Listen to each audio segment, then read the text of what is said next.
चांद की सिल्वरी आर्ब को देखते हुए शायद आप चांद की शैडो और शेप को देखते होंगे जो आपको हर रात एक सी नजर आती है। आप हर रोज चांद का एक ही नजारा देखते हैं। ऐसा इसलिए होता है क्योंकि हमारे स्फेरिकल चांद का एक ही पहलू अर्थ से दिखाई पड़ता है।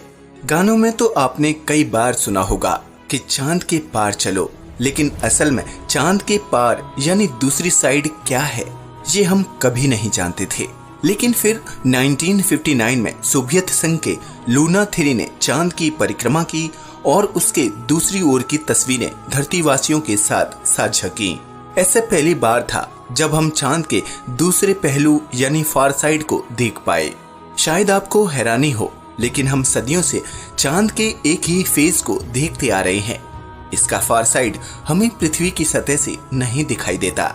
ऐसा क्यों होता है और चांद की फार साइड क्या है, चलिए जानते हैं। What is the far side of the moon?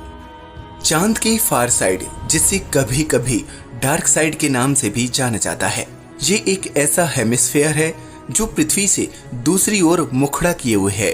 यानी आम भाषा में कहा जाए तो चांद का वो भाग जो पृथ्वी से नहीं दिखाई देता। बता दें कि चांद के इस भाग में कई क्रेटर्स हैं जो आम लोगों के लिए शायद सुंदर चांद पर दाग जैसा हो, लेकिन असल में यहाँ सौरमंडल का सबसे बड़ा क्रेटर पाया जाता है। इस क्रेटर को एटिकेन बेसिन के नाम से जाना जाता है। क्रेटर्स के अलावा इस क्षेत्र में कुछ लूनर मारिया भी हैं। दरअसल प्राचीन इतिहास में कई इम्पैक्टर्स के टकराने के कारण ही इन क्रेटर्स का निर्माण हुआ। चंद्रमा के दोनों साइड 2 हफ्ते की धूप को अनुभव करते हैं और उसके बाद 2 हफ्ते की रात। कहा जाता है कि इस फार साइड का केवल 18% ही हम कभी कभी देख पाते हैं और इसका 82% हिस्सा हमेशा पृथ्वी से छिपा रहता है। इस हिस्से की तस्वीरों को 1960 में सोवियत एकेडमी ऑफ साइंस ने पब्लिश किया, जो लूना द्वारा ली गई थी। इसके बाद अपोलो 8 में सवार एस्ट्रोनॉट पहले थे जिन्होंने नेकेड आईज से पहली बार इस इलाके को देखा। पृथ्वी की ओर से चांद का केवल एक ही मुखड़ा देख पाने का कारण टाइडल लॉकिंग फिनोमिना है। दरअसल पृथ्वी और उसका चांद आपस में बंधे हुए हैं और एक दूसरे पर जरूरी ग्रेविटेशनल फोर्स लगाते हैं। ये टाइडल फोर्सेस दोनों की रोटेशंस को धीमा कर देता है। चंद्रमा अपनी एक्सिस पर उसी दर पर घूमता है जिस पर वो पृथ्वी को ऑर्बिट करता है। इस परिस्थिति को ही सिंक्रोनस रोटेशन और टाइडल लॉकिंग के नाम से जाना जाता है। पृथ्वी पर रहने वाले लोग चांद का दूसरा फेज अपनी नेकेड आईज से कभी नहीं देख सकते। उसे देखने के लिए उन्हें पृथ्वी की सतह छोड़कर स्पेसक्राफ्ट द्वारा चंद्रमा की दूसरी ओर जाना होगा। हम चांद के जिस चेहरे को देख पाते हैं उसके बारे में हमारी जानकारी काफी विशाल है। यहाँ तक कि जो एस्ट्रोनॉट्स चांद की सतह पर लैंड हुए हैं वो भी इसके धरती से दिखने वाले इलाके में उतरे हैं ताकि ये धरती से संपर्क कर जरूरी जानकारी वैज्ञानिकों तक साझा कर सकें। नासा द्वारा चांद पर भेजे गए सभी मिशन चांद के नियर साइड पर ही उतरे हैं।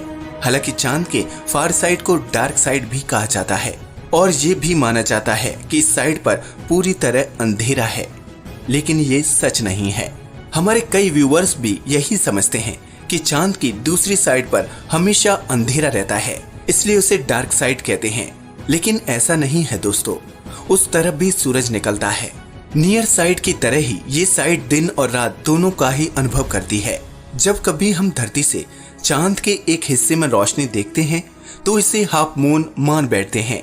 दरअसल उस समय चांद के नियर साइड के एक ही हिस्से पर रोशनी होती है, जबकि आधी रोशनी चांद के फार साइड पर पड़ रही होती है।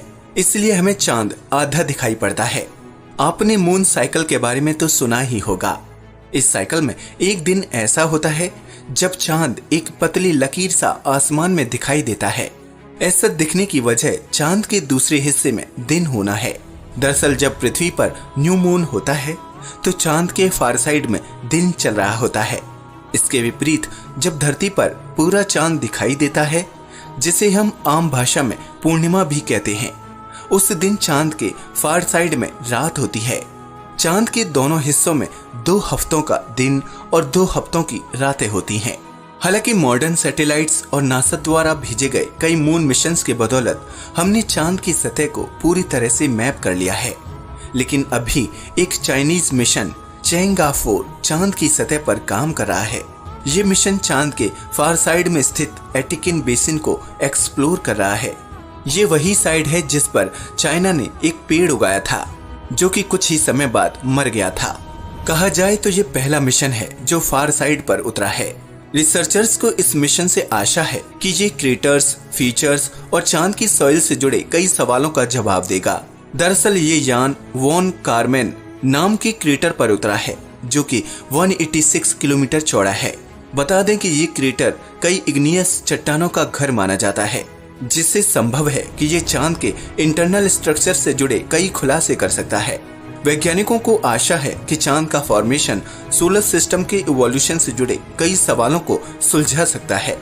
जब हम चांद के फार साइड की बात करते हैं तो एक और गुत्थी हमारे सामने आती है कि चांद की नियर साइड इसकी फार साइड से इतनी अलग क्यों है। दरअसल चांद के फार साइड में नियर साइड के मुकाबले क्रस्ट काफी मोटा पाया जाता है। ऐसा होने का असल कारण क्या है ये हम नहीं जानते। इसके साथ ही नियर साइड की तुलना में चांद के फार साइड में पोटेशियम और फास्फोरस कम मात्रा में मिलता है। ऐसा होने के पीछे क्या कारण है, ये वैज्ञानिकों के लिए आज भी पहेली बना हुआ है। एक और कारण जो चांद की फार साइड को नियर साइड से अलग बनाता है वो है इसकी सतह। चांद के फार साइड की सतह इसके नियर साइड से काफी कठोर है। इसमें कई क्रेटर पाए जाते हैं। चांद के नियर साइड में कई बेसिन मिलते हैं जो कि बसोल्टिक लावा से भरे हुए हैं, इसलिए इसकी नियर साइड काफी फ्लैट नजर आती है। लेकिन चांद के फार साइड में बने क्रेटर लावा से नहीं भरे होने के कारण ये काफी अलग दिखाई देते हैं। फार साइड में मौजूद एक क्रेटर जो इस विचार के विपरीत मिलता है वो है एटिकन बेसिन।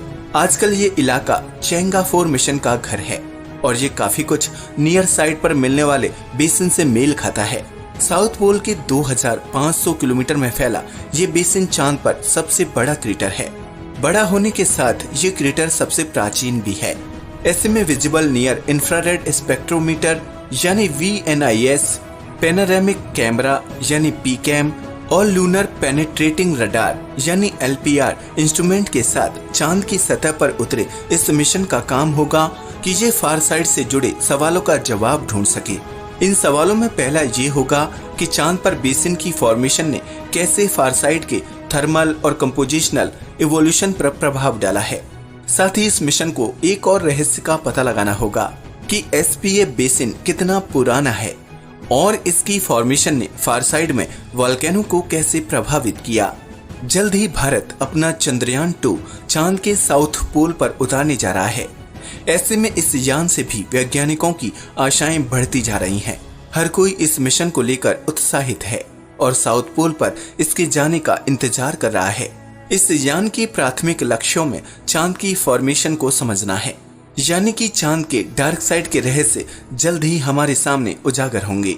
अब वो दिन दूर नहीं जब हम चांद के हर कोने को एक्सप्लोर कर चुके होंगे और चांद के पार न जाने के बावजूद भी हम चांद के पार चलो जैसी पंक्तियां गुनगुनाते नजर आएंगे। आज के लिए बस इतना ही। वीडियो अच्छा लगा हो तो प्लीज इसे लाइक और शेयर करें, साथ ही चैनल को सब्सक्राइब भी करें। नमस्कार दोस्तों।